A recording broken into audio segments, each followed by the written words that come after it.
Boardcast back. All right.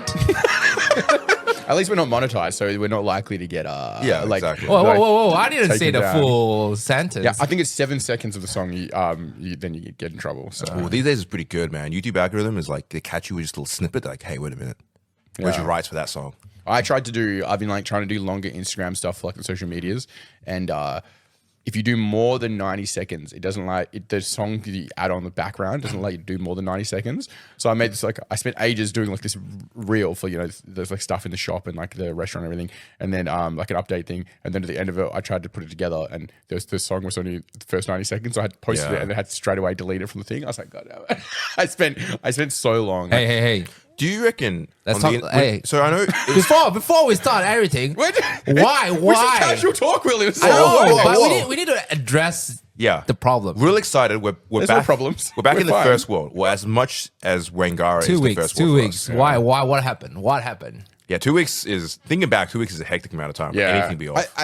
I really, when we started this, I really wanted to like keep consistency, make sure we didn't miss any weeks. This time was kind of taken out of our hands. Like God took the wheel. At some point we were going to try and arrange to get some episodes done in the middle of the 2 weeks and just like kind of get it done. But the reality is like you're at uni, I'm at full-time work, and William's at full-time work, and it's also the busiest time like for the shops with all of the releases coming up now. It's like pretty hectic at the moment, and there was just no way to have both like dodgy an episode in and not have power. Those two things weren't meeting up together. Why didn't we have power? So people who don't know, Northern Boards didn't have electricity for roughly 2 weeks. Yeah. Wasn't our fault, but what happened was, Danny, would you like to take it over? Captain Potatoes next door, his truck driver. Oh, it's him. Yeah. It was the Spud Shed Shed, guy. right? Galati. Yeah. So the Spud Shed truck driver drove through the transformer line, which I don't know if you've been out. Wait, hold on. Okay, he drove to the power line, but did Spud Shed had power? Yes. Yeah, you bet. Oh, so he pretty much sabotaged everyone then. Yeah. So are they on a separate line, or they just like have a dedicated grid? Because the Spud Shed section, which is the top part of the markets, and then there's our little section in the middle, and then there's the Wanneroo markets, which is like the big square part. All of those are three technically different blocks. Our building, specifically our lot, our little section block, here, just got electricity taken out. It's definitely some like 1960s building code stuff that's like not up to scratch, which I don't know if you've gone out there and had a look at it, but they repaired it to be exactly the same as it was. Yeah, which was I'm not waiting up to code. for it to happen again. So what happened is insane. there's like electricity pole outside, and we just have a single wire going down to our building, and it provides all the electricity for us. There's just one wire. Yeah, Yeah, it's it's one one. wire, right? And the guy drove through it. It got tangled up on the top of his truck, and then got caught in the wheels as it pulled down. And so it literally ripped the cord out. And as it sparked through, the power, because the truck was metal, the electricity kept trying to arc, so it blew up the box that's attached to like where all the power goes into, then diverts that into one of the shops. Crazy. Proper bit of damage. Yeah, so it was like 30 something grand, just over 30 grand worth Hold of on. damage in the Another end. question. This was repaired by Western Power, right? No. Private property, right? Yeah. So Western Power, I was here when Western Power showed up. Yeah. So I rocked up Saturday morning around like 9 o'clock-ish, and I wasn't here for the actual incident, but I realized, rocked on the boards, it's really awfully quiet. Try to turn the lights on. Nothing. Western Power here to make sure everything was safe on their end. Looked at the power board. Hey man, private property, your guys' problem. Head it off. Oh, damn. The Western Power side, because they're not some dodgy 1970s building that hasn't been updated forever. Their side's perfectly safe. So when it disconnected the cord from their side, it has like a fail-safe connect where it disconnects cleanly, and there's no problem over there. It just means that like there's no damage to that side of their part at all, like their big transformer pole. But on our side, it just shredded all the internals of everything, because it's literally like pulled cords out like meters from one side to the other. All the power arced and then blew up the transformer box. The part where it goes to the box and then transfers the power into each one of the individual shops. All that blew out, and like somewhere in the past, because everything's so old and not updated here, they. All the boxes, the box that transfers the electricity, that was full of what are mugs made out of?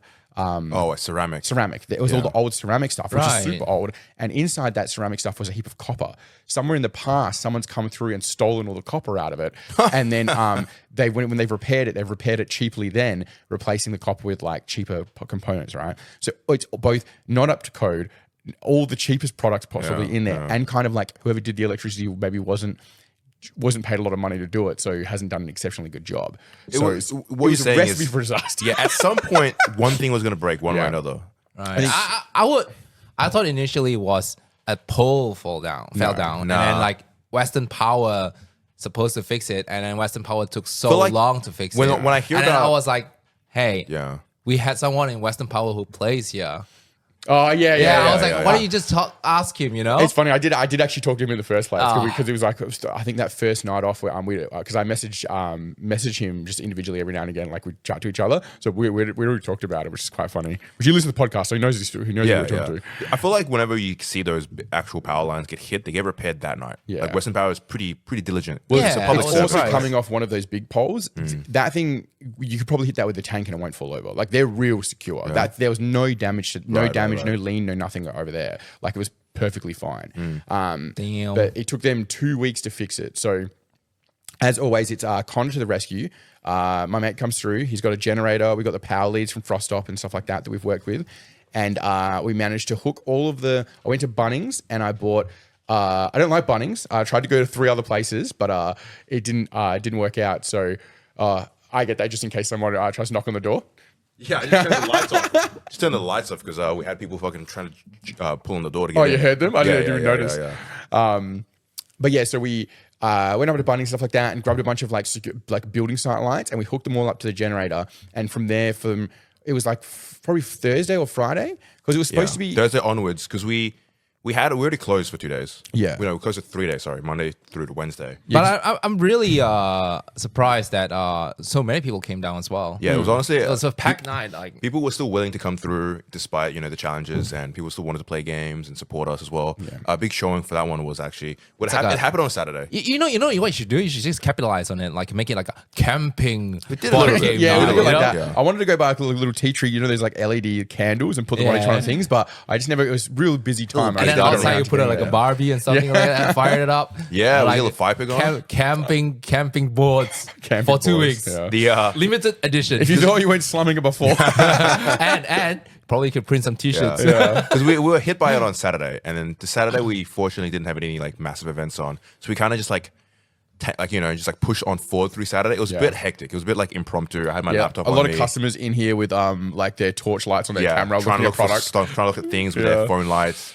We had a little like wireless FPOS terminal and my laptop, and basically we just went until like my battery, every battery just died. Yeah. And then Sunday we had a thing where we had Disney Lorcana Store Championships on, and realistically there wasn't another time to reschedule it. So I gave everyone ample warning, and still plenty of people came down to play Lorcana Store Championships. They kind of pushed on through, still had a great time as well. Once again, Sunday we just like whatever we had, batteries, laptops, wireless, everything, phone, Wi-Fi, go. And then we just had to figure something out by next Thursday because we realistically can't be closed for the Thursday, Fridays, right? Yeah, financially for us to for cash flow, Thursday, Friday, and Saturday are bigger days for sure, and it's probably 60-70% of our trade. So missing a Monday, Tuesday, Wednesday, it's okay. I can give one a bit of a day off. It's not good because like as a club, most people play memberships. We really want to make sure that we facilitate open all the times we say we're going to open, all that kind of stuff. It's important for like staffing to do all that because you have to give the customers and the loyal members what they've paid for. Having a Monday, Tuesday off like once a year just to kind of get over this situation we can't control, not a problem. But we can't afford to not be open Thursday, Friday, Saturday. So we had to kind of get it sorted out. And I think that's the playing conditions weren't ideal, but it worked out better than I thought it was work going. lights. We had a bunch of work lights everywhere hooked to a generator, but those work lights ended up being pretty all right. Yeah, And luckily it happened during a cooler time. Yeah, bro. Yeah, if this was middle of summer and the Hell no. Unideal, man. I'm out. yeah. If it was middle of summer, it would be all outside with like the trestle tables, just trying to figure it out at that point. Yeah, sitting in the car park. Yeah, basically. Just dodging tires coming down the thing. But I don't know, it was look, at the end, we definitely didn't turn over anywhere near as much as we normally would. But the support of the community and to keep the ball rolling was super necessary and like very much appreciated. And we went through effectively a whole week with it. A week and a half. Most of the community Saturday members all morning got to and see we got what it was back. going on. Oh, yeah, I guess a week and a half, yeah. Because Camping edition. Everyone got to see Northern Boards Camping Edition. Yeah. Yeah, not about camping edition. And then I was taking Lucas to football and I just popped past and the guy next door was like, yeah, the power just got turned on like 20 minutes ago. So I like ran around, took down all the lights and got everything ready for Sarissa so she could come in and get ready for a Wednesday afternoon. So not too bad. When you don't have the small amenities like electricity, I don't know if I call it a small amenity. When it comes back, it's like, oh my God, yes. It does feel like a core one, doesn't it? Oh my God, it feels so nice. There was a little part of me that was prepared, like even if we go into this apocalypse that might be coming in the next couple of years, if you speak to certain people, Print some t-shirts first. we can still be prepared. You can still come down here and play games. We're prepared. We have the facility to do that. Yeah. You know what you should do? Like Danny, you should print the t-shirts now, and then when it's here again, like, oh, we got t-shirts on sale too. Or like what do you call it? You calling it the darkness, right, Kang? Yeah. I think maybe we get some done and be like, call it you survived the North Board's darkness 2025. Couple the dates so you can resell it next time. I don't know if you ever remember the meme. It was like maybe 2016, 2017, and it was like when Perth had a storm, and it was like a very minor storm, but it was the biggest. Like we're not. Perth is very lucky, like compared to other parts of the world.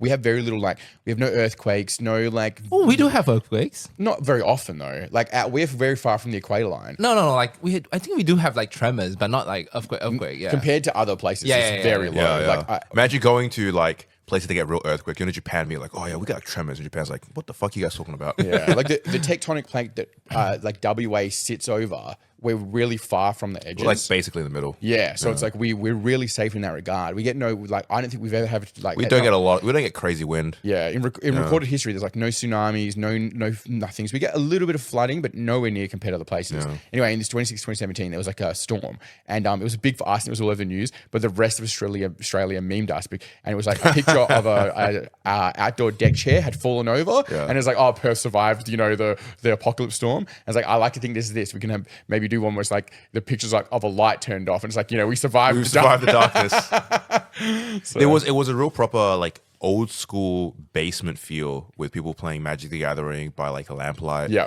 There was, especially on the Warhammer tables with the strong directional lighting, it really made the Warhammer games a little more cinematic. And Yeah. Obviously, it's not ideal for like you're playing in a bunker. but for like a little brief moment, people were like, "Oh, I actually didn't mind this." Yeah.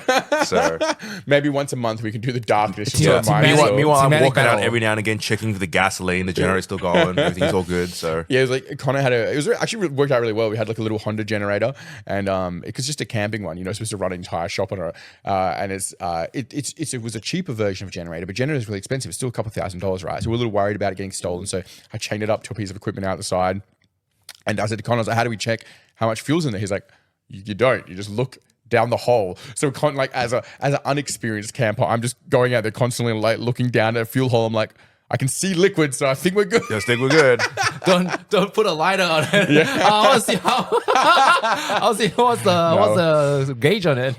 We can avoid that. But I had to spend a bit of money on like power cords and like the lighting and stuff. But I can use all of that at Black Sheep, the restaurant. So I'm going to transfer most of that over there today. So it's not too bad. How's Black Sheep coming along? I heard like the last time we talked, you got the code. Yeah, it's a bit unfortunate that all of this has happened in the last couple of weeks because I really should be focusing on that a little bit more compared to what else we're doing. But we've got, I can't remember what it's called, but there's like the certificate of occupancy, which means we're allowed to operate as a restaurant, which is like the largest hurdle we've had now. So I've got no work on the truck on Monday and Wednesday this week. So I'm going to go in and do the final clean so I can get the health and safety out maybe Thursday. So that's Friday. the last little final stretch to say you're allowed it, people in. Once they say, it's for us to serve food. Gotcha. So once the health safe people come through, and they're supposedly the turnaround's quite quick, like a week and a half to 2, they can give us the ticket as long as everything's clean and ready to go. So in that regard, I can hopefully get someone out the end of this week and get it done. And we're just going to operate like our takeaways and the Uber Eats from there, and then we're going to slowly finish off the restaurant, like the dining side of it. But I think we've gone so long now, and most of our like backup cash that we would use to fund the first few months of the restaurant opening, because it's like you have to have all the extra staff and the extra food, and there'll be a lot of, for the first few weeks, you kind of have to prepare for a lot of loss for opening of a restaurant. Right. Because ideally you want to be open and it's banging, and you have all it's too busy. So you have to kind of prepare for that by having all the extra food. But if it's slow day or here or there, you'll prep a lot, and a lot of it will go like to waste, but you have to be okay with that. So you have a kind of like a bigger slush fund of like backup cash flow. You want your launch to be successful, and you want it to be big, so you might as well prepare for it to be a big launch. Yeah, and you have to be okay with throwing some of it away and like having some nights where it's like busy this night but quiet the next night, so it's a bit of waste of money on staff. Well, all of that money that we had prepared for that's gone because we've been way overdue. All that's gone to rent that we haven't come back with. So we're just going to ease our way into the restaurant side of it. You know, we've been training Sarissa. We've been talking to some other people about who are going to come on and help us with the staffing as well. So we're going to, rather than have big, we're not going to do like a launch? Like a launch, yeah. We're going to do like a soft launch where once the dining side is started open, we're going to do some like card events there, maybe some of the Xbox nights like we did with the thing there as well. We're going to do like friends and family. We're going to do a Northern Boards only invite and then like a Burger Boy customer only invite, and just slowly ease our way in so we can get used to the staff that we've got, and those staff can get used to like our menus. Yeah, they might as well start getting used to the systems, right? It's like a training process for them. I think it's like, especially with a big launch, there's a lot of pressure for all the staff to kind of know what they're doing before, like, hey man, we gotta ease ourselves in. And I think that Nem and I have the same approach with staffing, where we find people we like more than are necessarily skillful for that specific role, because you can teach skills to people as long as the communication's better. I think that's attitude over skills. Yeah, and I think that's something that I've been really lucky here with you, Kang, specifically, is because like you already have the drive to go and do the extra work and all that kind of stuff that's needed for a place like this to run. In the past, I've been really hands-on with training and especially with the trucks and the other jobs that I've done. Here, I haven't been so as much. And in some cases, that translates to maybe my vision of how things worked not coming across. I'm just lucky that you also have a good vision of what you want to achieve. But that's not necessarily always the case. Yeah, it's tricky because every time we've had people like working on the boards, the big part of what I try to teach, for example, Sarissa, is like the autonomy that is required. Yeah. Like there's a lot of these things that like you will slowly learn. Like there's a lot of like Northern Boards is not like a regular job where like you get taught like 3 things. Like put the patty in the burger, go. Northern Boards is you come in and there's all these miscellaneous different systems that all combine together to work as Northern Boards. And I can't just teach you one system. I have to teach you everything, little bits and little bits and little bits all combined together.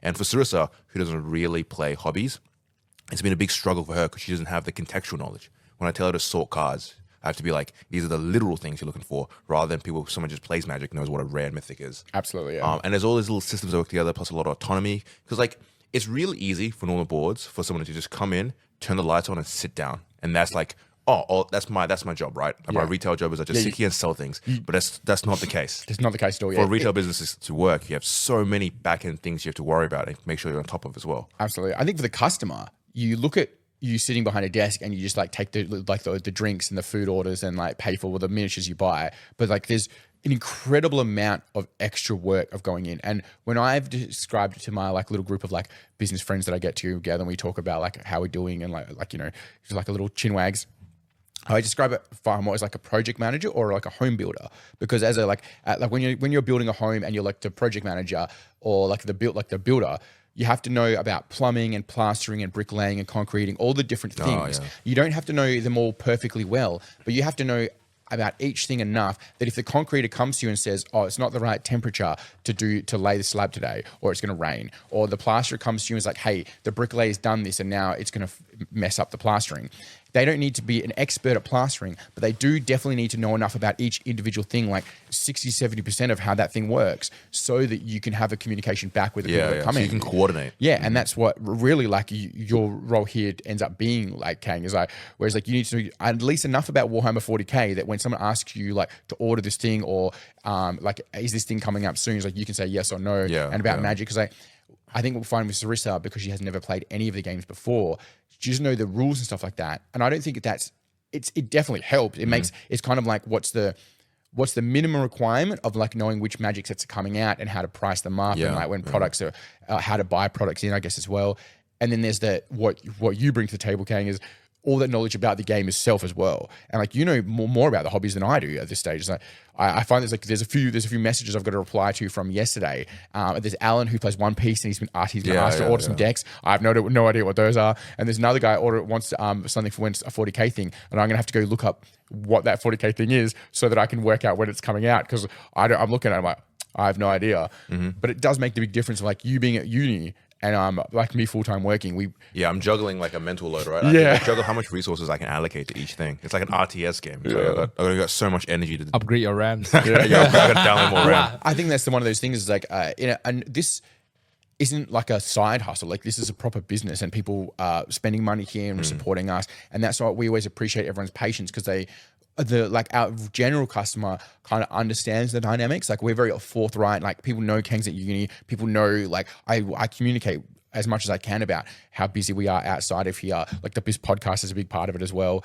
But I think the people coming here, our regulars know that. Whereas maybe irregulars will come in and be like, why is this like this? It's one of those things where I've had to really kind of like adjust how I manage these things. Because obviously like, not necessarily like a thing I worry about, but like when Sarissa's on, I have to like, in the back of my brain, I'm always like depending on which customer comes down, especially if it's like a new customer, is how is she going to behave around them and how's what's the best experience I can give to the customer? Because a big part of what I've done on the boards, I was trying to make sure that like every customer that comes through, especially the new customers, they still feel like, hey, I'm being like treated properly. Like, I have someone knowledgeable behind the counter that can ask questions and I have my questions answered.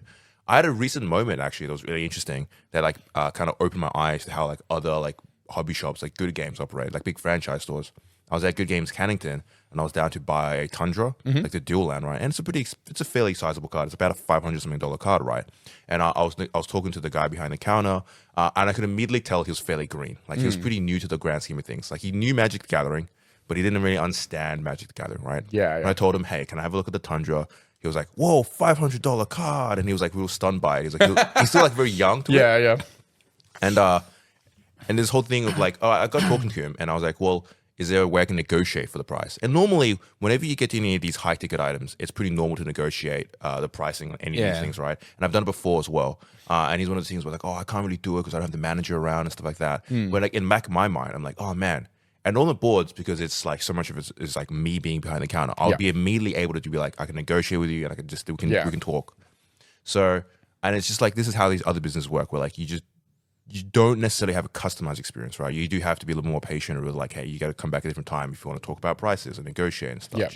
So, and it set my standard to be like, maybe it's okay if Northern Boards has a little bit of that every now and again. Yeah, absolutely. So, and I think in that regard, in some of the, I feel like especially like singles, like Pokemon and Magic and all those kind of things, those are almost operating much more like a pawn shop than a regular retail shop.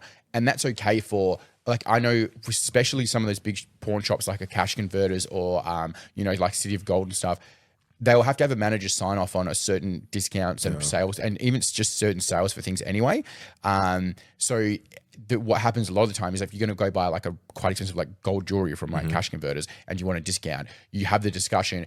The staff member sends it back to either regional manager or like the store manager who's not there at the time, and then they can verify and you can pick it up later for that anyway. So that's not irregular for like that situation to occur. Correct. Because we've got a few like Pokemon cards we're selling in the shop at the moment. We're going through a collection, and I think the same thing is like one of those Magic cups is like $350, right? But I was like, I think if someone come in and like offered me $290, I'd just take it. You know what I mean? I'm like, there's going to be like maybe a percentage of discount we can accept, and I have full trust in like I've never even like thought about it. I was like, I have full trust in you can just make whatever decisions on pretty much anything we sell here. So it's like, but then you and I have that like easy agreement, but then I definitely. Sarissa doesn't have the training or understanding for her to know what she's even allowed to do that. We're aware like what margins we want to make on like card singles and each product and such, right? And so we're like maintaining a certain average, and it's like, okay, this is acceptable amounts of discounts we can give, and especially because like you'll get the customer, you're general sales and things. You always assess the customer. You know when like they just want a little bit of a discount, they want a little bit of like a bargain, and they feel like they've gotten something for themselves, and they'll make the fun and they'll make the deal and purchase, and you're like, okay with that, totally fine, because it's better to make a deal than not make a deal. What's been interesting with the Pokemon now that Northern Boards. So if you're a listener, we're starting to onboard Pokemon. We've recently we very recently started getting some more Pokemon cycling through Northern Boards. Pokemon's always been a bit of a challenge to get in stock. Yeah. It's still going to be a bit of a challenge, but we are getting some products through now, right? For me, it's been interesting because I know very, very, very little about Pokemon.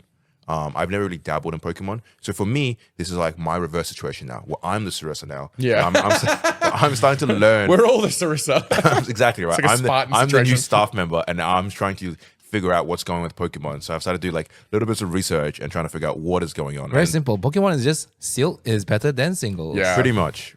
Pretty much. But we do have singles now, right? So Yeah, like Richard from Moments Cafe, who does the coffee with us, he came through and gave me some rundown tips on like what I should be doing with it and like how to operate a bit better because he's got a bit more experience with it as well. So it's good. Because Pokemon also goes through a set to set can be completely wildly different in pricing. Yeah. Yes. And it's also like a very a hectic time for Pokemon where, you know, we feel One Piece and Magic and the incredible rise of popularity of those things. And like Warhammer, like our pinnacle games, none of it's compared to Pokemon whatsoever. Man. Like we don't touch it, but it's the crazy popularity of like shops like in Southeast Asia and America stop selling products because they're having riots of people trying to buy the product. Like no matter how extra popular Magic is, it's not there. I saw a thing this morning where stats wise, Pokemon is the #1 toys company in the world. Pokemon's the #1 toy like brand in the entire world. Pokemon is the issue with Pokemon right now is a 2 to 3% allocation. Yeah. Wow. So if you order 100, you get 2. That makes sense. Well, that's why I've kind of taken on board a little bit more, because what happened was we've discussed before, like Pokemon's distribution in Australia is through a company called Banter. Yep. Now we got a Banter contract very early, and it was traditionally quite hard to get a hold of one. They were allocating us product, and because we're like a smaller store, and I didn't have a lot of spare cash, I wasn't spending it on something we didn't focus on. And like you said, we aren't experts at it, so I didn't want to make the wrong choices. So over the years, we've made some incorrect choices on, and it's mostly me, to be fair, as I've tried new things, and that's regular for a business to like try things, and some work, some don't work. You just don't do that again. But like you can't afford to make thousands of dollars of mistakes on those. So I've never really focused too much on Pokemon. So because the allocation's been bad, Banter kind of reeled it back a little bit. We haven't been using it, so they stopped giving it to us, right? Lately, they've been offering us a bit more. I think it's because they're just trying to be fair and spread it out a bit more. So they've offered it back. So I've been taking what they've been offering, just everything they basically give me. And it doesn't make sense to not capitalize on those opportunities you can, especially when your popularity is. And as a shop, we get a lot of people who wander in and we have to say, oh, no, sorry, we don't do that. Ideally, as a place, if someone's continually ask for something, I've noticed a significant trend up of people walking and asking for Pokemon. Like more and more and more now, like in the market, you have children coming through looking for Pokemon. And Pokemon crowd is interesting because it's very much the collector's crowd, where like sets don't necessarily go out of like, you know, Magic the Gathering. Everyone wants the newest set, you know? And then because the market saturates, people already have the older sets. Nobody cares about the older sets anymore. With the Pokemon, people still want to go back and backfill their collections. Yeah. So even like an older set, like a year ago, people will still be, hey, I'll grab a pack of that. I want to get something nice out of that. The chase is still there. What I found is funny is like There's no chase in singles. Yeah. It's true. Still product, baby. I think the thing is like, the Pokemon tends to have like one really chase card per set, one or two maybe. And it's like, that's what everyone's hunting for. But then that changes. Like some of the sets that are going up in price, older sets, it's because like now there's a new card that's a chase card, and I don't know what. I don't know what happens. Okay, it's very simple. There's no, the chase. You can ignore the chase card. It's all about seal. So that if you're buying for the consumer, but it's same thing. Consumer as well. They don't buy for the singles. You want a singles, you just buy singles. It's cheaper that way, because to open that card, you probably need to open like 8 case. I think people want the satisfaction of opening, right? And that's then why people the buy card is only like $200. Might as well just buy the card. For 8 case is like what, 20 grand. But like, there's no diff. People are chasing that feeling of cracking a pack and opening, right? They want that satisfaction of opening. That's why a consumer buys like, a box. Whoa, shut up. Well, that's how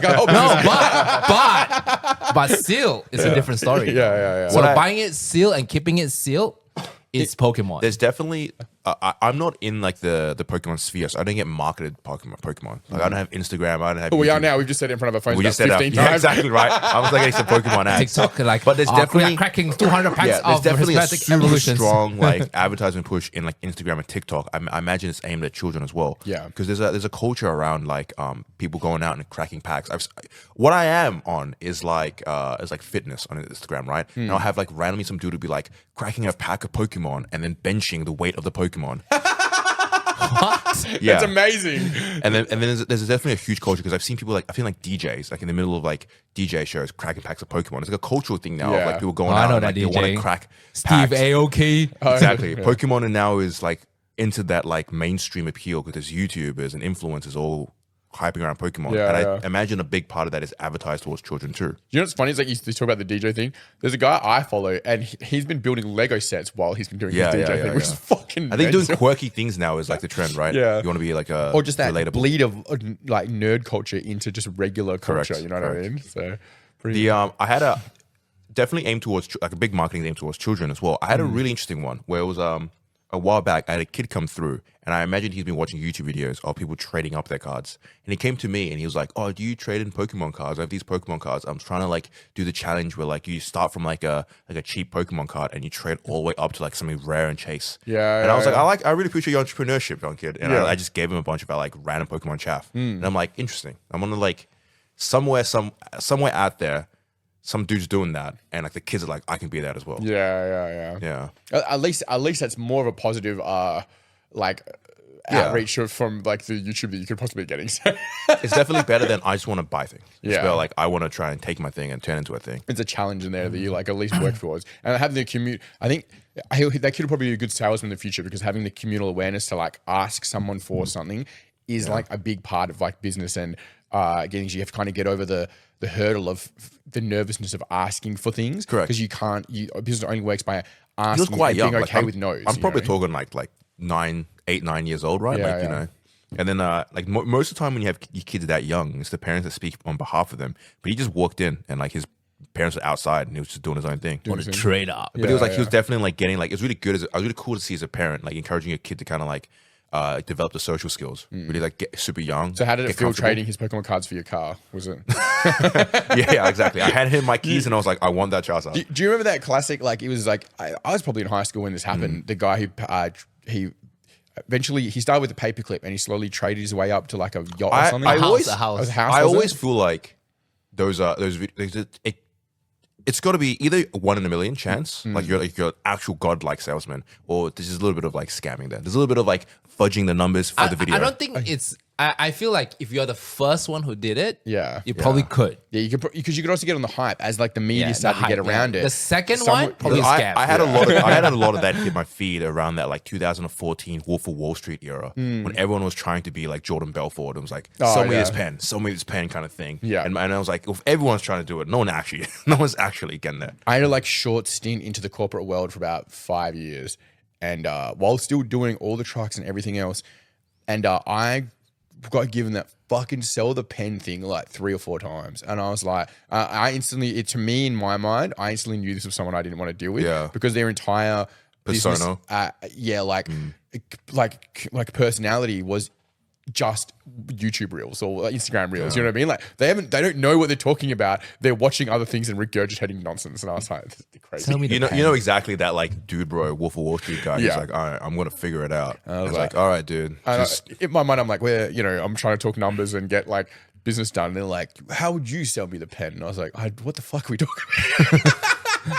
I'm like, I've got a contract here. If we can just, we're kind of past that. You've agreed to spend like $30,000. I think we should get moving. What's been interesting with well, now that we deal with Pokemon is that I'm dealing with a lot more like the parents of the Pokemon children, and it's really interesting to see that the parents are just like really struggling to find supply for their children. Oh, it's Bro, there's no supply. There What are you is talking zero about? supply. No, sorry.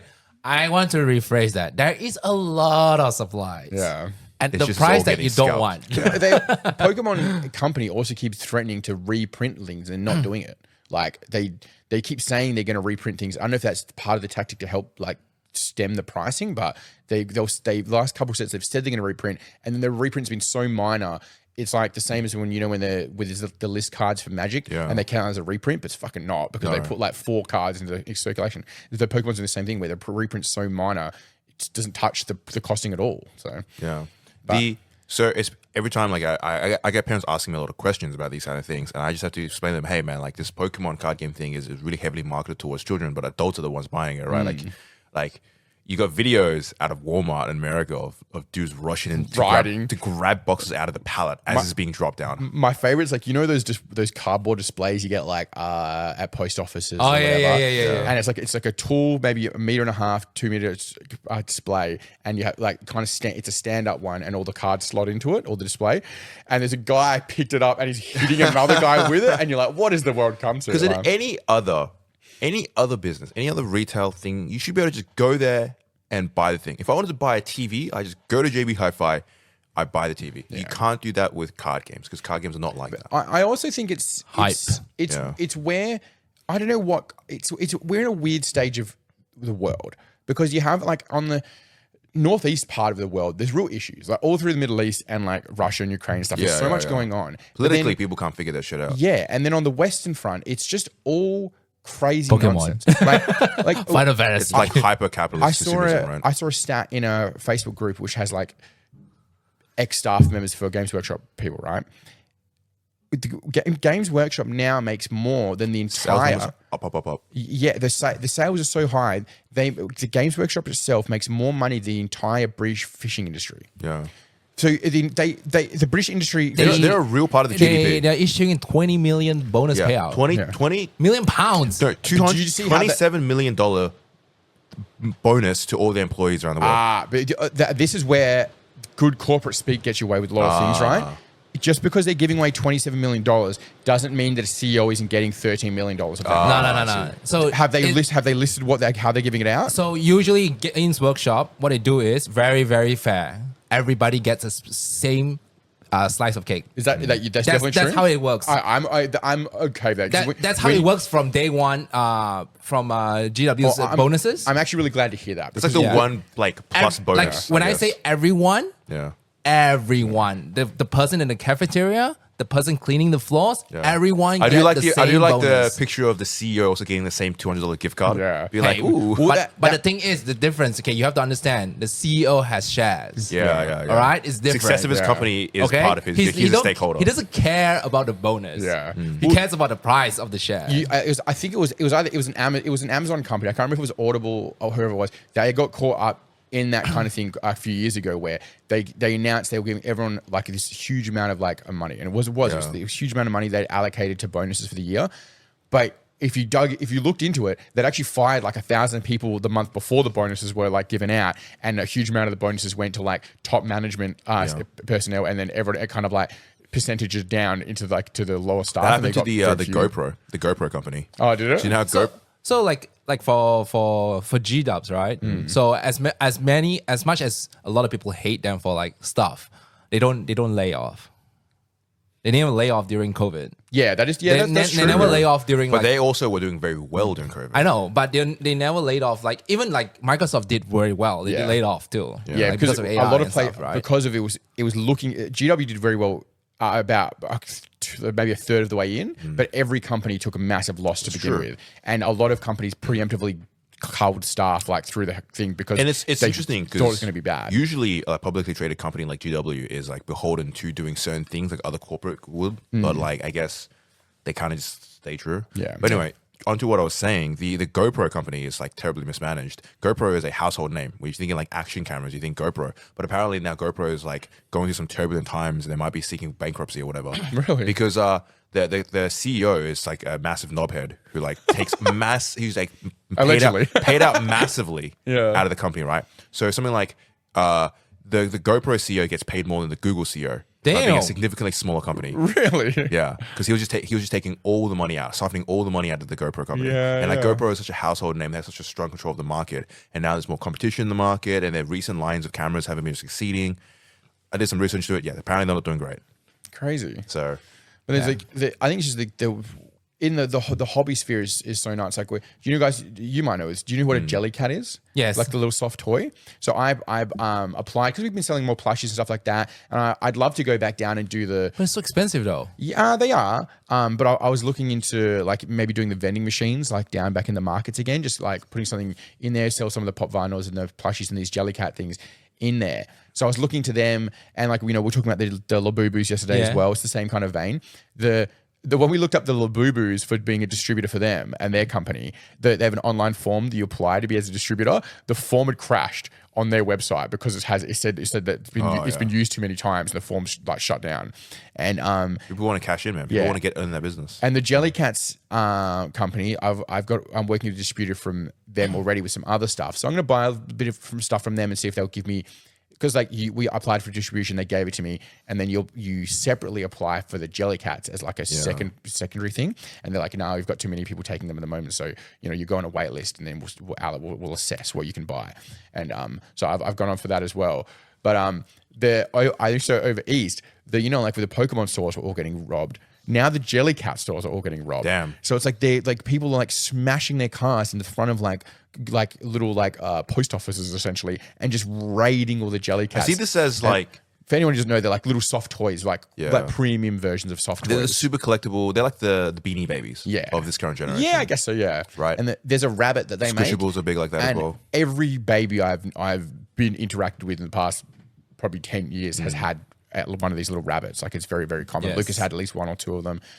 Delicate. But there's quite a funny video of one getting raided in Sydney, and they smash the car into the front, and they come through as two guys, and they're emptying all of these soft toys. They're just railing them all off the shelves into the bags, and then dumping them We've gone out. from like Ned Kelly, Robin Banks with an iron helmet. Yeah, No one wants to dudes rob to banks do anymore. stealing how far plushies. have we come? Yeah. And then on the top of one of the shelves, they use this really cute. It's like a sad turtle. It's got like a little sad face on it, but this is quite a big version of it, and it gets left behind. All the toys get stolen, but they just kind of miss this turtle, and so the turtle's sitting on the shelf, and it's looking. It looks like it's looking down, and it's sad, and it's so funny because it looks like it's been left behind, and it's just such a funny video.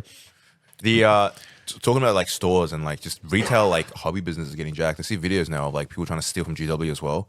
Like there's videos of like independent stores with the owners at the door trying to stop some kid from running away. That with was boxes. crazy, right? Yeah, Did yeah. you see that, Will? No, what is it? Two kids like walk. It was a Are we Melbourne talking shop, about right? the same one? Like two kids walking to the shop, Yeah. trying to steal it, and then the owners like just in the front grabbing boxes out of their hands. Yeah, Crazy. It was a Melbourne shop. I wish I should be able to remember the name, but the owners noticed they're quite dodgy. They pick up a bunch of stuff off the shelf, and it's broad daylight, middle of the day, and they go to run out the door, and he tries to like tackle them as they go, and he's kind of wrestling the boxes on and off them.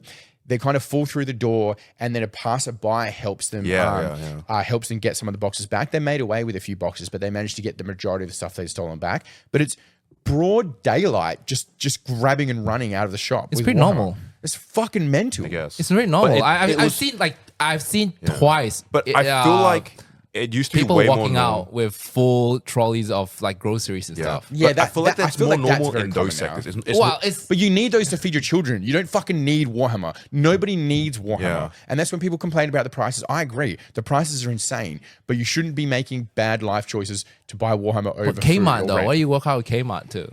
No, because what's happening is True, it used to be you're people not wrong. were like smashing and grabbing like shoes, clothes. I don't know. I feel like the laws are pretty weak. Obvious valuables, but nowadays people are targeting more like also going for hobbies because they know they can just resell it, right? Nah, it's just I still resell It's not market is that. there. It's just kids. And kids. No, these were adults, bro. No, Really? They were Yeah, like full adults. They were like at least in their late teens. All right. Yeah. So even though like if kids steal it, they can't do anything about it. I will fight you. I don't give a fuck. I don't give a fuck. Like I'm telling you right now. There's because the recommendation is you're supposed to let them go and then like have your insurance deal with it because it's not worth your life. Fuck that. I'll wrestle you in the car park.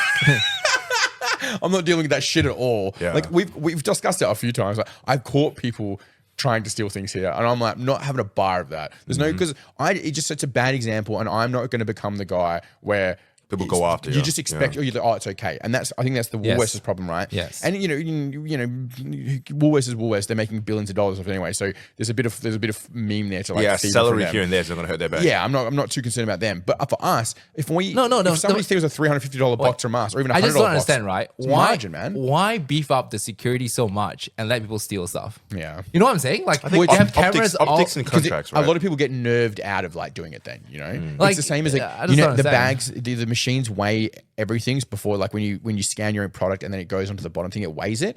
It's there because it's not stealing. It's not stopping the people who know how to steal.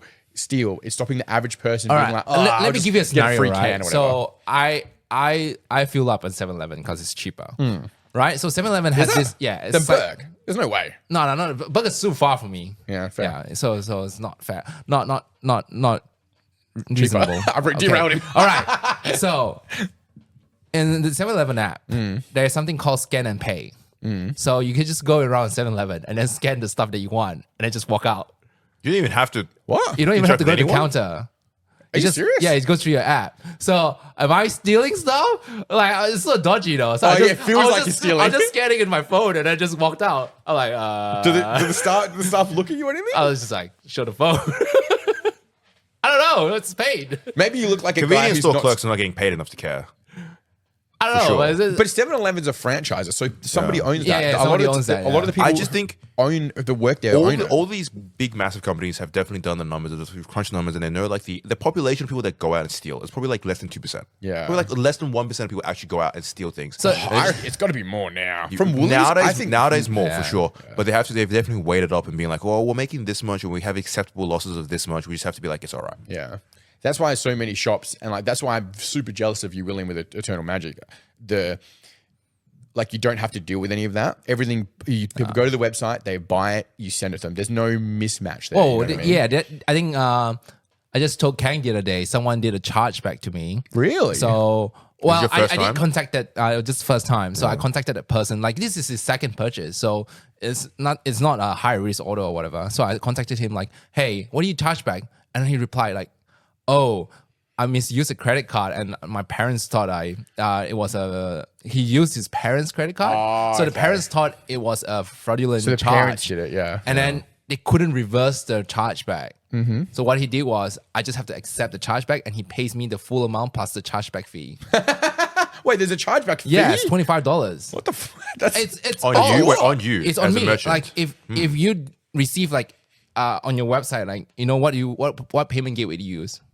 Stripe, right? Yeah, Stripe, yeah. So Stripe would charge you like, I think it's 20 to $30 on the chargeback. If a file is open, immediately a fee is charged. How do you notify you by email? How did you get notified? Yeah, you get notified by email. So if they are a chargeback, you get a chargeback fee.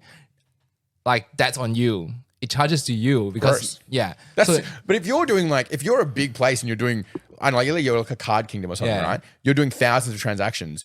The percentage of chance of people doing chargebacks goes up just because your customer base is going up. Are you doing multiple of those a day? What a nightmare. Not re- The good you'd be news is- surprised though if you're doing big. The chargeback is pretty low. The reassurance is like you've done a lot. Like at Eternal Magic, you've done a lot of sales orders. You've done a lot, and now this is your first time this is happening. No, right? but it's not So the really a average legit one chance too. is Like pretty low. the parents like miss. Yeah, I guess they're not scamming you. Yeah. Yeah. So he actually like pay ID me. Like I say like the only way I could do it is just pay ID me the full fee, the amount plus the fee. Yeah, because yeah. it's fair because you charge back for no reason. Yeah. and I got charged for it, and and then he's like so apologetic about it. So like I guess fine. if they're chill and you're dealing with like two decent, you're a good human. This person seems like a good human. Like you've sorted it out. Like there's not like the animosity there. So yeah, it's but good. the thing is, there is a chargeback now on my file. You know what I'm saying? Like Wait, there's a thing? No, I mean like, there's a record, record of right? it. Yeah, record of it. Yeah, so it's like Yeah, it's pointless. When you like to keep it crispy clean, why would you want that? Yeah, I get Yeah. that. So like, then he's like, oh, I can't reverse it. Like, I'm surprised you can't reverse it. Like, how can? Yeah, I guess because it's like it's probably more to do with the banks and how they work more than anything else, right? So creepy, right? And So dodgy. Stripe's an American company, isn't it? Yes. Yeah, I think But so. mine is not Stripe. Mine is like Shopify or whatever. So We're talking about it the other day, the general climate of people seem to be more and more spending money onto consumer goods, like hobby related items and such. oh yeah, one more thing about charging back. So now eBay, right? So if you're worried about like people buying stuff and like doing dodgy stuff, it's getting less and less because now when you sign up for an eBay account, they require you to have an ID. Oh, Yeah, interesting. so You you have have to to submit an ID. submit your ID. So what happens if you've got an old account? I wonder if that's a soft Because box. I haven't been asked to add a new one to it, or maybe I haven't. I just haven't noticed. So I'm not sure about all accounts, but any new accounts, you need to have an ID. Yeah, and I guess a lot of the scammers will use an account Correct. until it's essentially ruined, and then they just go make a new one. Yeah, so you Just can't to do stop that it. anymore. Well, So but I'm super glad of that. yeah, 'Cause so I'm so happy about that too because I was worried because I just started a new account for my random stuff at home, and then I was worried about chargeback, but when I open an account, it's like, they require an ID. So Yeah. everyone who is a new account require an ID too. Yeah, and it's funny, but eBay is such an enormous company and it's been around for decades, but it still kind of feels like you're doing something wrong. You know, like Yeah. it's like everything in the back end still you can feels like swing- a Wild West because even Yeah. the design of the website is so terrible. Yeah, like for years I didn't use it.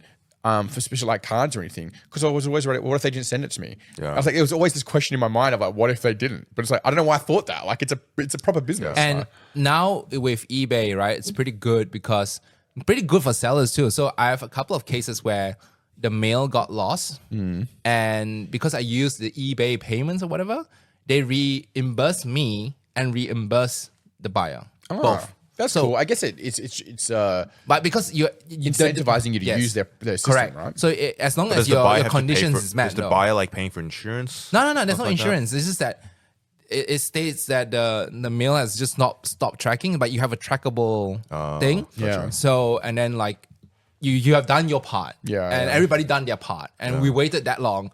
So yeah, they just issued it out. Supposedly, I can't remember this place. I think it's like Louisiana or it's somewhere in the United States. Supposedly, eventually, all mail trails back eventually to this one place, like at least US bound or US company like PayPal or Amazon or anything like that. Eventually, if something goes missing, it'll eventually trail back to this one place, and they just have like All right, keep talking. I want to use the restroom. Be right back. damn, don't they say that? I want to use too. they just have massive piles of like unused mail. Want to do a quick cut then? Yes. We just come back. Let's go. Sure, yeah, All right. yeah. All right, we're back. Whoa, we're back just now. What are you talking about? We're just recording the whole time. Yeah, but we were talking about the thing with the post office in America where everything gets sent to one place. yeah, it's a external place. This is like the what's the place that has all the conspiracies? The Area 51. Oh, Area It's the Area 51. 51 of like postal service. This is Postbox 51. This is the black hole of where everything goes missing. It's So back here. Right? I assume there's like a big eBay store in Louisiana Yeah. selling Yeah, all yeah, the. It just resells the stuff. Like, Ooh. Have you seen like the Amazon returns? Yeah, I like those. I think they're You can fun. buy those, So I got a friend who bought those before. We bought like a pallet of Amazon returns. Sometimes you get good stuff, but sometimes you get empty boxes. It's the ultimate treasure hunt of. I feel like But- it's like you got to enjoy because you're definitely spending money to lose money, but it sounds like a bit of fun for like a weekend to be like, we'll order an Amazon returns like pallet and it's see like what a shows thing? up. Yeah, Be like, yeah, vinyls or dirty socks, ew. or just nothing. Yeah. there's a classic video from the Red Rift Blue guys, and it was like the guy Gavin who does like the filming stuff, and he bought a camera off Amazon, and when he received the box looked brand new, and he opened it, but it's full of Coke cans. And the person had bought the camera, weighed the camera, then put the amount of Coke cans in there, that's exactly the amount of weight, and then resealed it and sent it back. It happens all the time to Amazon. Because No idea. Amazon doesn't check. They just They don't wait. check, yeah. Because they're selling too many things. They don't really have the policy to be like, we can't check infinity things. Yeah. So You can. There's an Amazon warehouse in Perth, there is. so you can go there and You're telling me I should buy a camera and then refund it? You can. Yeah, nothing's stopping you. So, What, so they're you a can big go enough there and company buy they like just- seconds things there as well. Not kind of. seconds. Like I think sometimes they do like if they don't if vendors don't collect their stuff back, they will just sell it for you. Like just clear it off for you Yeah. because it's too expensive to get it returned. Yeah. So might as well Yeah, I just get that. fuck it off. Yeah. I'm okay with like this massive giga company of like people like being like, I'm gonna just exploit them every now and again. Yeah. Amazon can absorb it. They can absorb the cost. I guess they're making so many sales. There's people who are using it correctly that it's just part of the. It's kind of like having insurance, right? You have a car. You're eventually going to get in a bingle. It's kind of like that. It's like people eventually going to scam you. What is anyway, it right? in Walmart in America? Where like Walmart actually doesn't pay for a product until it's been scanned through. It's pretty normal. Is that normal? I thought It's that was very normal. Okay, let me explain to you. So I guess it's one of those. If you're a big monopoly, you can just do that. That's my just friends contract. like deal with big what's it called, departmental stores, right? yeah. Like in Asia you got Parkson, like Tangs in Asia, and then you have like Kmart, Target, all these are all big departmental stores. Yeah. And what they do is they have like a 90-day credit, like on arrival, and then they can just drag you for another extra X amount of days. So I see what you're saying. So, once they've received the product, the 90 days starts from there, and then if they want to extend it. And you have to, let's say if you want your product to be there, you have to prepare the space as well. So you pay for the, like all the... you pay for the shelf space, yeah. Yeah, not just pay for the shelf space, like to renovate that space as well. Like you are responsible to... So if for you're like marketing. you're like a kayak company, you got to pay someone out to Correct. do like set up a display and everything. And everything that it's like on terms, like a huge term. Is this like for every department as well? Like for for like let's say like a big W here in a small shopping Yeah, center, versus a definitely. big W in the massive That's why shopping like center. big companies like AIE or whatever, right? So they distribute like random stuff to like big departmental stores, and then they just tank it because you can make the money after 6 months. So your money, your initial like what Danny said, like the slush funds for the opening, right? Yeah, you have to prepare. So you need to prepare for the first 6 months, and after 6 months, you just keep rolling money. Yeah. Over. And I guess that there's like a lot of small businesses don't get past that 6 months, right? So it's about preparation. I guess, so that's why the bigger company gets bigger. Yeah. That's so how you can afford to have 90 days, 200 days. It's such a flip on any sort of small business where we have to buy the product first and then sell it. So we are onboarding the risk immediately versus these big companies where they just have massive credit, right? That happened to me back in the day when I ran the trucks because originally we used to have 13 drivers on staff. So I was managing 13 drivers and then about the same, about 13 to 16 contractors to us. And we had some big companies. We've been in business for a long time. At that point, it was like 6-7 years. Very reliable. We had a very good name for ourselves. We had some big companies come to us, like the building companies, which I'm glad because one of them went down and owed billions of dollars. But they wanted really long payment terms, like 3 to 5 months were some of the payment terms. And we're like, man, I can't, like, even at roughly 26 drivers, it's like 3 months is a long time to wait for your money. Like there's no cash flow. And I was like, I think if I'd got a loan for like 500 grand so I could pay all the drivers in between, we would have had secured business and deliveries forever. But we couldn't survive that 3 months without the money coming in to pay the drivers. Because the driver who's got a mortgage and feeding his family and his kids are going to sport, they can't wait. They're not going to wait for 3 months for me to pay them. So it's like, we just didn't have the ability to cash flow that at all at the time. And I was like, again, maybe if you go in and you go get that 500 grand to flush yourself out, maybe you could convince a bank of it, but I just wasn't convinced that the work was worth it at that time, to try and secure. No, it's a lot of risk though. Like what if the company go bust halfway, right? That's what I'm saying. One of those big ones has, and at the time they were multi-billion-dollar. It was Pinjar building. And they were massive. And there was no concept of them going out of business. But then a couple of years later, it's completely wiped out. And especially in WA, it completely shifts the construction industry because of this massive gaping hole that they left. So, do you feel like the general like socioeconomic climate now is people spending more on hobby? Do you feel it as well? Yeah, definitely. A study came out of I think it was the US, which vindicated what I've been saying for probably about 5 years now, where young people under the age of say 25, 30 are so disillusioned with the chance of buying a home. People, you're not saving your money up for a house or home. Car. There's no point. Like for them, it's like there's no like like you give up. Like in Commander, like your one life, your opponent's like 40 life, and like. You just give up. The life gain commander now is at 6,000. Whatever, kill me, bro. You're ready for the next game. You're playing an aristocrat deck that does 1 damage per tick. Good luck. And that's how it feels. And actually, I think it's like it used to, in the 2000s, the mid joke was like the smashed avocado toast. They're going to because they're spending all their money on frivolous things. They're going to the cafe and they're buying a $6 coffee and $11 smashed avocado. If they just saved that every day, they didn't spend that, then they could have a home loan when they were 25. No, you can't now. It's like it's like the whole thing was based around the study of like, you don't buy a $6 coffee every day. At the end of the year, you saved X amount of $1,000, $1,000 for the year or whatever it is, or whatever it could be, $3,000.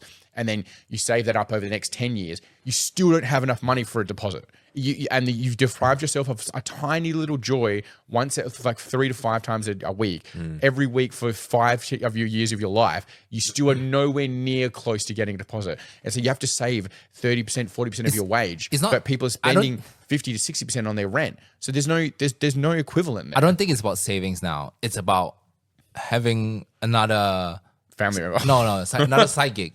Yeah. I think that's the only way. More and more people are now trying to diversify what they're doing for jobs. Then I don't know for money. how like I'm just assuming you are, Will, but like the how much the government is cracking down on side gigs right now. It's gonna completely change that side of the industry as well. They're trying to tax. They're hugely and they're gonna go after people. So this new AI software they've got can scrape your bank accounts, and it can look for patterns and payments. Oh, I don't need the government to see how depressed my bank account is. Well, they already have access. They already can. But what it looks for is like, if let's say you're a guy who has a Facebook marketplace and you sell magic cards on there, right? Very common nowadays. If they can, if AI detects that multiple different random accounts are sending you money into your bank account. They know now that it's like there's no, like on PayPal, there's like friends or family. Yeah. They know that you're not friends and family. You've never spoken to this guy in your life, but this AI system can be like, well, these 2 phone numbers have never interacted with each other. I wonder if it's going to false flag people for like, hey, like, oh, you go out for dinner with your mates and everyone then transfers you the cost of the dinner. No, because that's not a pattern. You've gone out for dinner and this one night, then all of these people send you this money. The system's smart enough to determine that. That's fine. But if, let's say, every week you've got random amounts of money come from different people, same as like, because back in the day, you sell things on Gumtree, all this kind of stuff. I do use Facebook Marketplace a lot to like sell things. So it's like, fuck. And if you do more than $3,000 a year, I think it is, you're a seller. So the thing is, it's always like you need to prove it. So if you're selling random stuff, right?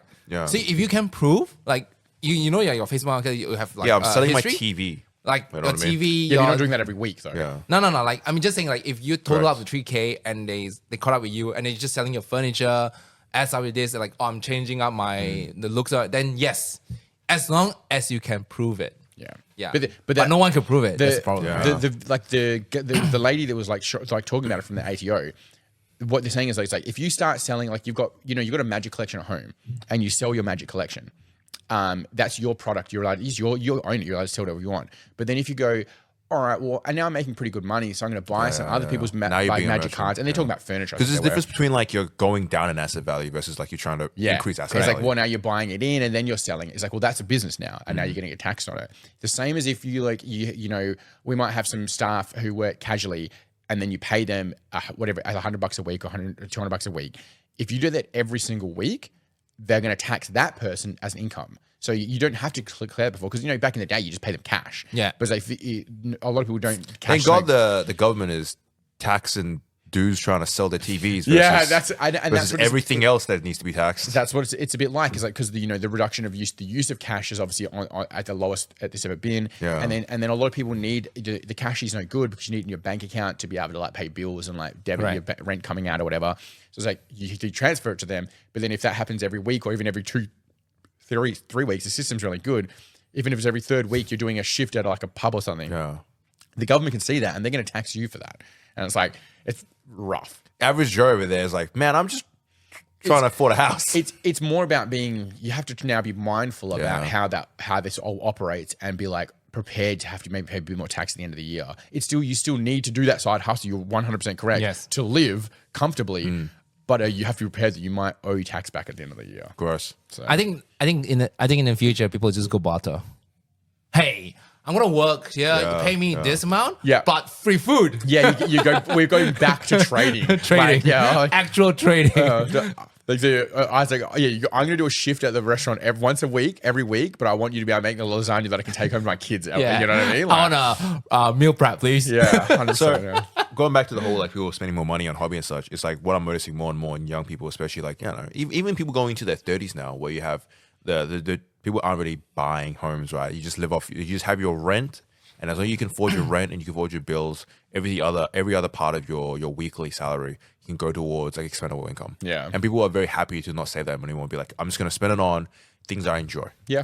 More and more now. And the big part of like the discussion was like about it being tangible as well. Is because like you buy a box of Pokemon cards and you open them at home. At least you've got a physical thing. It's like you lie to yourself, so you're going to sell it and you're going to make money. But it's just you're probably not. Yeah. The average person's not doing that. But at least you have something physical that you once held in your hands, rather than you pay a phone bill, an electrical bill, and a water bill, and a rent. It's all make believe. You know what I mean? Like it all just disappears into the nether. That's why, Kang, leech as long as you can. Yeah. Live at my parents' house. Yes. Yeah, I'd have the pressure to move out. I guess being the only child has that's the smartest move you could ever make as a young adult. Absolutely. It's a combination of like people's financial situation nowadays, and also feel like it's a combination of that where we're reaching that generation of people have now gone through generations of like, hey, you should go out and buy toys, you should buy games, you should go out and enjoy yourself, and more now there's kids that once grew up with Lego and now are becoming adults with expendable income now.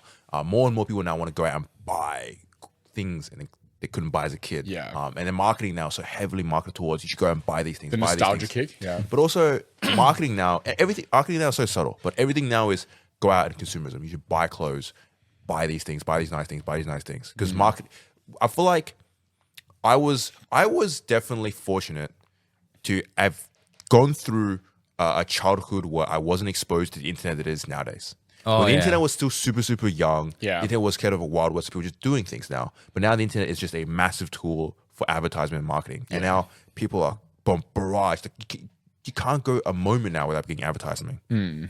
So, and especially now, young people now go through that, and now they, as they become adults, they're just more used to, hey, I want to go out and buy these things. I'm more used to getting indoctrinated to Yeah, it's like go out and buy these things. It's part of it. It's not.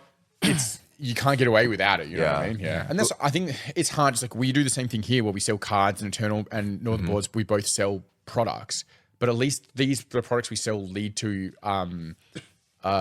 experiences, I guess. Like you buy your cards, you go play with your mates. Unless you're like, you can be collecting, that's also a thing, right? But it's like these things, whether it's at a shop or you go to like a collector's fair or you play at home with your mates, it's like at least these things are leading to experiences. Correct. Like, same as like board games stuff. At least you are rampantly buying stuff you probably don't need, but at least you're going to then use those things with your friends. And I think that's a bit more tangible than say like maybe like I don't know, like maybe like Pokemon, it comes to my mind. Originally they were trying to sell that. It's like there's less gameplay there, or like statues, or maybe Lego or something. Once you've built it, it kind of just I really felt it like post COVID, where people have got the attitude of like, I need this thing. Like, like the reason why things sell out now, why things like this, like you can make a bunch of a thing and it still sells out, is because everyone has that feeling of I need it, right?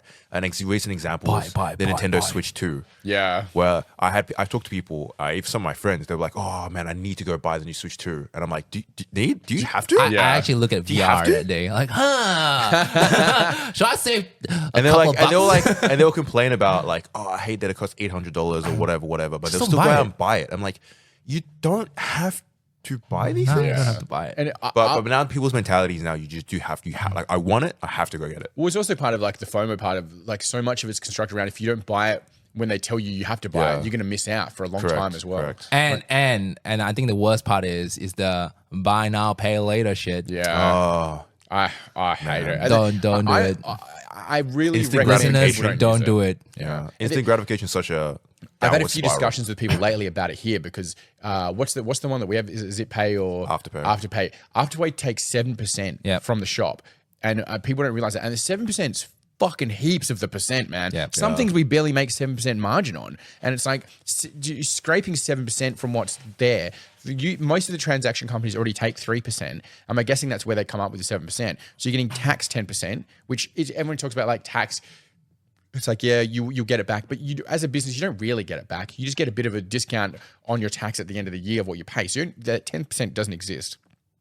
Then to lose another 10%, 20% is actually the margin of so that's a lot of the 10% products we transactional sell. and then 10% GST, right? So like we could, if somebody buys like Warhammer products from us, for example, so like they buy Warhammer products from us, we make roughly 30%.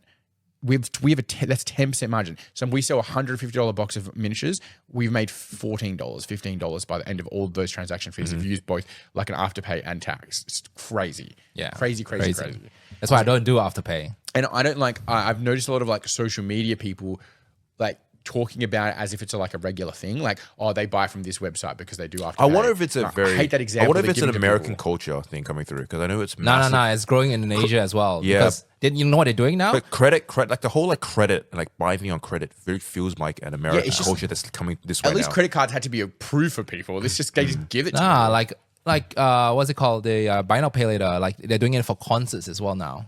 You know, like Lady Yeah. Gaga concert. Like, because concerts so cost if like I could- $300. but if it's $300, pay over Exactly. 3 months. It's not a lot. That's how they get away with the prices. Have you seen the whole thing about Burning Man? What's Burning Man? It's the big like rural festival in America. I don't know. What's Okay, that? so Burning Man is massive, but it costs thousands of dollars to go. Yeah. It's probably the biggest. Is that Burning Man's thing? It's probably the biggest one that people migrate to, right? Yeah. because it's like that's the Migrate? one because it's set basically in the middle of the desert, and everyone has to like go plan for a trip to go travel out to the middle of the desert and have a massive concert. That's the bigger Los Angeles. That's the bigger Los Angeles one, right? That I'm It's thinking. yeah, Of? crazy. that one, and then Okay. Lollapalooza, whatever it is. I'm pretty sure it's Burning Man. Anyway, what was this? They've been selling tickets on Coachella? Afterpay. Yeah. Coachella. Sorry, it's Yeah. Coachella is what I'm thinking of. Coachella. Sorry, Okay, sorry, okay. sorry. I know sorry. Coachella. Yeah. So it's Coachella. They've been selling tickets on like payment plans for quite a few years now. Yeah. And because it's thousands of dollars to go there. Now what's happened is because it happens every year and they're expensive, a lot of people have them on extended payment plans, which Yeah. they don't credit check for. Unlike a lot of other stuff, the system they're using for whatever company they're using for it doesn't credit check. So there's people that have gone now 3 years in a row who have them on payment plans, but the payment plans run longer than a year because they're so expensive. God. So So they haven't paid the first ticket, not the second ticket. there's people now that are on 3 or 4 years and they're still paying fourth year's ticket or the first year's ticket, and it's the fourth year now.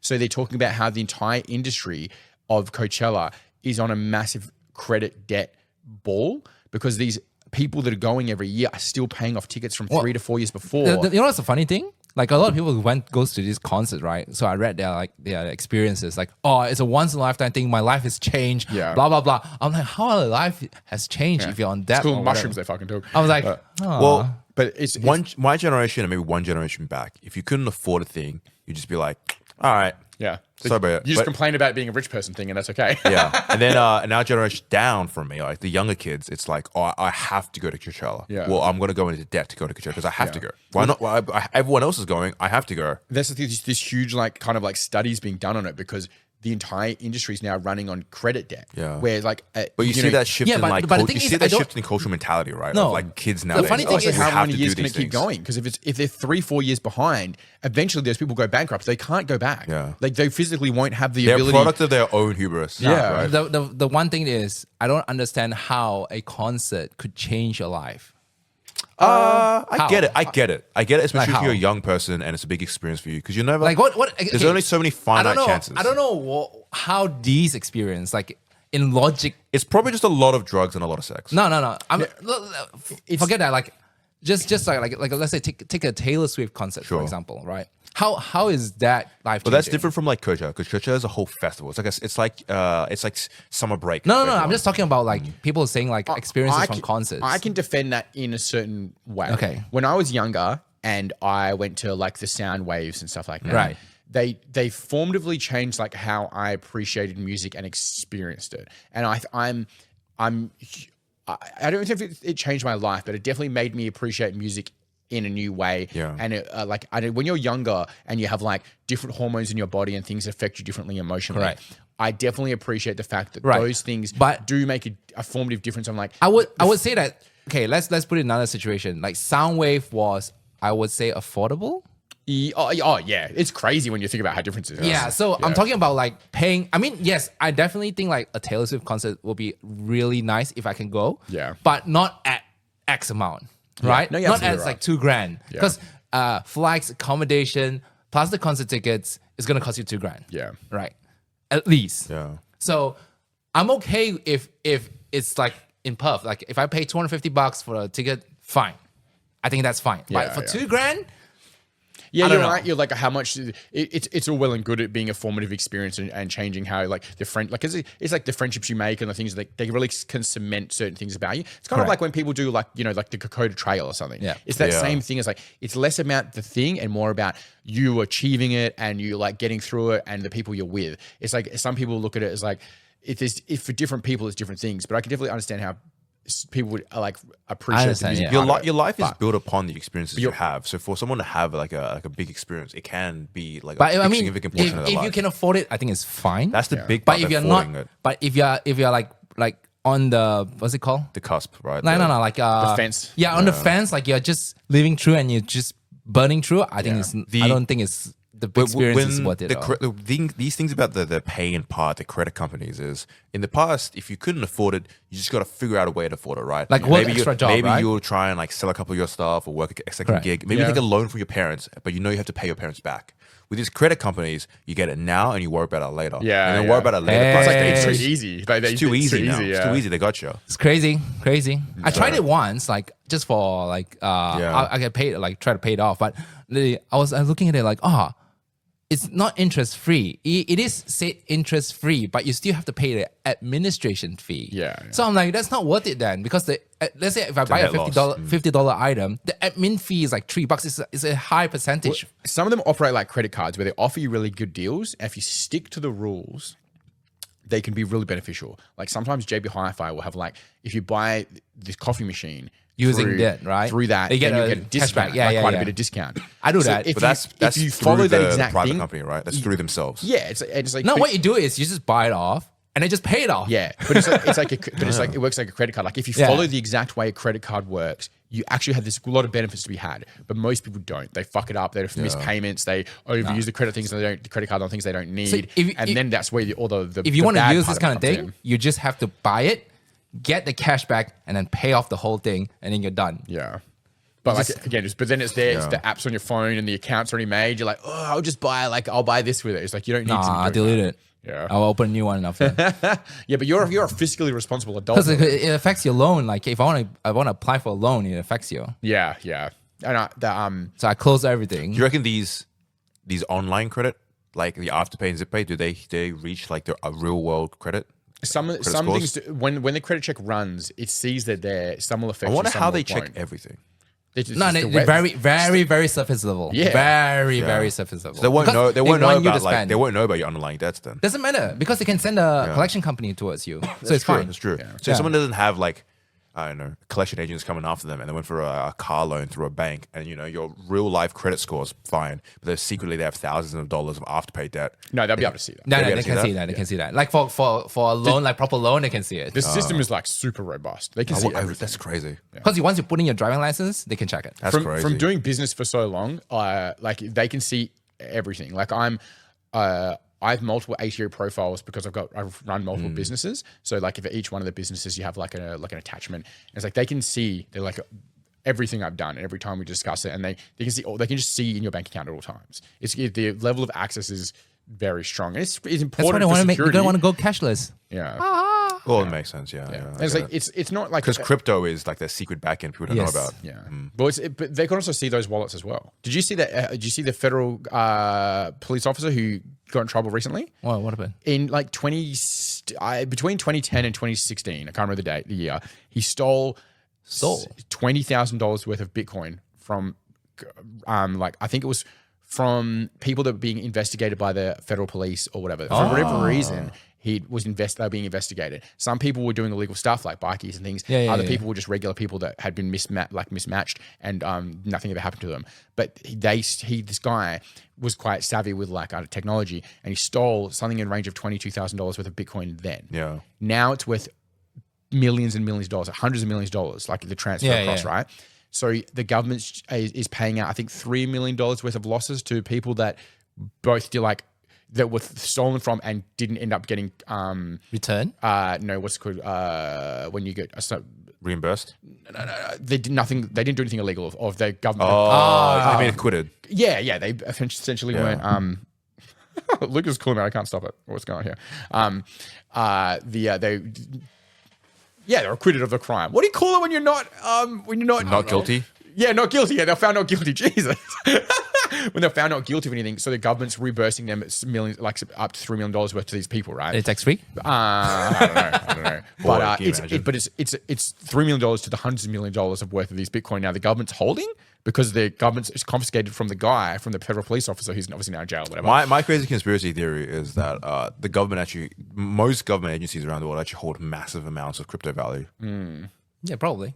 There's very real reason why they wouldn't be because there's so much money in it. You mean do they keep As a portfolio. Oh, okay. Yeah. As in not even just the politicians themselves, individuals, but I imagine the government itself probably has hoarded incredible amounts of value. Yeah. I guess that Of they crypto. also have the ability to have someone who has the foresight 10 years ago to be and like, the thing this is going is, to be worth something. crypto is not recorded, right? Yeah. So it's not like shares. You can manipulate shares, But it is recorded though, right? No. I think that's the whole thing of Bitcoin. Is like every single thing is transcribed.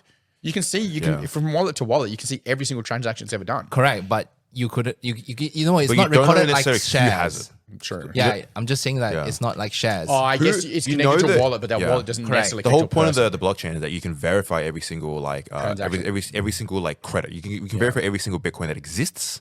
You just don't know who has it. correct. But I know that the FBI has been finding people doing illegal shit like this all the time. Yeah. Did you? I sent it to you. Usually they get caught not because of a Bitcoin transaction. They get caught for Cash. other reasons. Yeah. Like because transactioning Bitcoins itself is effectively anonymous. I sent you. I know you've been busy. I didn't expect you to actually listen to it, but I sent you like The crime podcast. Right? that crime podcast. I haven't got around to it. They caught all of those people all around the world because of their Bitcoin transactions. So it was a person who was pretending to be an assassin, but he was just scamming the people who were looking for assassins. Yeah. So what they would do is they would pay for they'd go into the dark web, find this guy, and it would look like an assassin's website, and he had he'd do all the scam of it. It's a honeypot, is it? To look like his thing, and then they would send the Bitcoin money to them, and then he would just never do anything. But it looked like he was an assassin, right? And because you can't go to the police and be like, oh, I tried to pay this assassin to it's and he stole my money. It's the biggest scam ever. Yeah, it was a great scam. What ended up happening was this British reporter found it, and what he realized the crime was like these people actually want these people to be assassinated because they're paying hundreds of thousands of dollars for an assassin to do this. So he was started going to the families and like the person oh, it looks like your husband is trying to have you assassinated. So he'd be going to local police, and now it's well regulated. And what ended up happening was the FBI and the British government took over the honeypot scheme. They kicked out this guy in Romania, right. and now they control the honeypot scheme, so that they could keep catching people who were trying to assassinate the families or whatever that was. Damn. But the reporter went to multiple police agencies all over the world, like the FBI and the CIA and the British, whatever they're fucking called. He went to them, and no one believed him. They were all like, "This is ridiculous," because it was I guess this is a decade ago now, where people weren't believing this stuff would happen. This is still a little bit of people didn't understand the dark web. It was all true, but you know what? The crazy part of the end of that whole thing was. The assassination company was making so much money, or the scam. They started battling. I don't really know how it works technology-wise, but they started battling with the government agencies for back end of control of the website, because both they were making so much money that even if they could get control of it for a few days, they would siphon all the Bitcoin out of it. In the meantime, as people send the money for the things, it was crazy, and because they both agencies, like the legal guys and the governments, wanted to look real from a custom point of view. It just looked like you're talking to them, but it was like, oh, the control was exchanging between the illegal like the gang and the governments. But it was crazy. And but what the way they prosecuted all of those people is they would backtrack the wallet of the Bitcoin to the person and be like, you paid from this wallet to this other wallet, and that's how they would prosecute them. So there must be some way for them to. Yeah, you can trace where the transactions go, but the ID of the person is you can put in anything. Do you know what though? Yeah. To be fair, what we noticed a lot was it would be like people, like a petrol station ATM where you can do Bitcoin payments. Yeah. A lot of them would. Is that Sarissa coming in? I think so. Yeah, I think people are rocking up for work. All right, let's call it a day. Sarissa, come say hi, or is it Nem? Sarissa. Say hi on the podcast. Yeah, we're recording right now. All right, should we wrap it up then? Yeah, let's go. Anyway, to end that story. So we've gone from talking about normal balls not having electricity to Pokemon to hide assassins on the internet. Come say hi, Sarissa. You should be able to get close enough for just talking to one of them. Hey guys. You've seen Sarissa around on the balls. If you've been on the balls. You look a little tired today, Sarissa. What's going on? Whose fault is that, right? Happening. In for a big day. All right, boys. That's all right, guys. Yeah. Thank you much for being here. Yeah. Appreciate you guys holding out for us. I'm super glad to be back. We took 1 week break and we're back on schedule. I think it was two. I think 2 episodes we missed in the end. Yeah. We'll just call that our Christmas break. Yeah. All right. The numbers are fudgy there. We don't have electricity. We don't know. We couldn't see out of the dark. All right. Ciao, meow. Take care, everyone. See you.